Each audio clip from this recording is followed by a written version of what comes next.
Hi guys, welcome back to my channel అండి. అసలు PCOD ఉంటే కడుపు రాదేమో, వీళ్ళు గొడ్రాలేమో, నీటి బుడగలు ఉంటే ఇంకేదో అయిపోద్ది, అది ఎక్సెట్రా ఎక్సెట్రా అని మనల్ని భయపెట్టి చంపేస్తారు. ఫస్ట్ ఆఫ్ ఆల్ అలా నేను భయపడే చాలా అంటే చాలా టైం వేస్ట్ చేసుకున్నాను. ఫస్ట్ ఆఫ్ ఆల్ మన డైట్ ప్రాపర్గా చేస్తే ఏదైనా మన దగ్గరకు రావాల్సిందే. ఫస్ట్ డాక్టర్లు కూడా అలాగే భయపెట్టారు నన్ను. బేబీ ఎదగలేదు, బేబీకి ఏమో కాళ్ళు లేవు, సరిగ్గా లేవు, చేతులు వంకరగా ఉన్నాయి. ఇంకా అసలు ఎంత భయపెట్టేశారంటే అంత భయపెట్టేశారు. ఏదైనా గాడ్ ఉంటే అసలు మనం ఏదైనా సక్సెస్ అయిపోతాం అంతే నేను నమ్మాను. నా నా చెర్రీగాడైతే నా లైఫ్లోకి వచ్చాక చాలా అంటే చాలా మారింది. ఎందుకు పుట్టరండి అసలు పీసీఓడి ఉంటే పిల్లలు పుట్టరని ఎవరు చెప్పారు?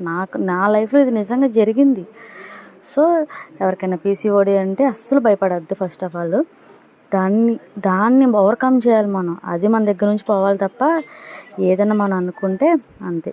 చూసారా, ఒక స్కానింగ్లో కూడా ఉంటుంది బేబీ